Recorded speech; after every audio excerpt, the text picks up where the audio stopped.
देवलापर परिसरात गेल्या काही दिवसांपासून भीतीचं वातावरण निर्माण करणाऱ्या नरभक्षी वाघाला अखेर वन विभागाने जेरबंद केला आहे. पेंच व्याघ्र प्रकल्पाच्या सीमेलगत पिपरी या गावात महिलेचा बळी घेतल्यानंतर तातडीची कारवाई करत संशयित वाघ TUI 8 ला पकडण्यात वन विभागाला यश आलं आहे.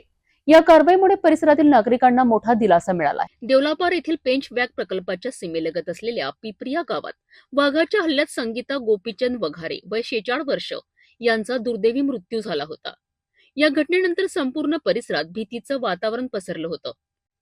गावकऱ्यांनी वन विभागाविरोधात तीव्र संताप व्यक्त केला होता. त्यानंतर वन विभागाने तातडीने हालचाली करत पगमार्क तपासणी, कॅमेरा ट्रॅप आणि क्षेत्रीय निरीक्षण सुरू केलंय. या तपासादरम्यान TUI 8 हा वाघ संशयित असल्याचं स्पष्ट झालंय.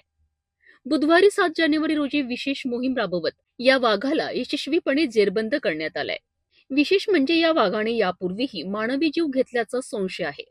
28 ऑक्टोबर रोजी झिंझेरिया येथील इमला इनवाते तसेच 5 डिसेंबर रोजी मौदी येथील अशोक उईके यांच्या मृत्यू प्रकरणातही याच वाघाचा सहभाग असल्याचा अंदाज व्यक्त केला जात आहे.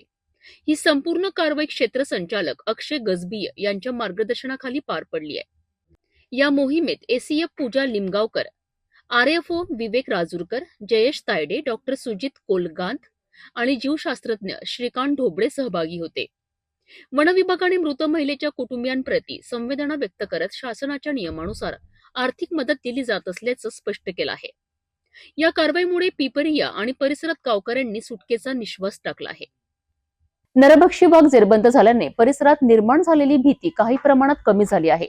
मात्र भविष्यात अशा घटना टाळण्याकरिता वन विभागाकडून अधिक सतर्कतेची मागणी नागरिक करीत आहेत.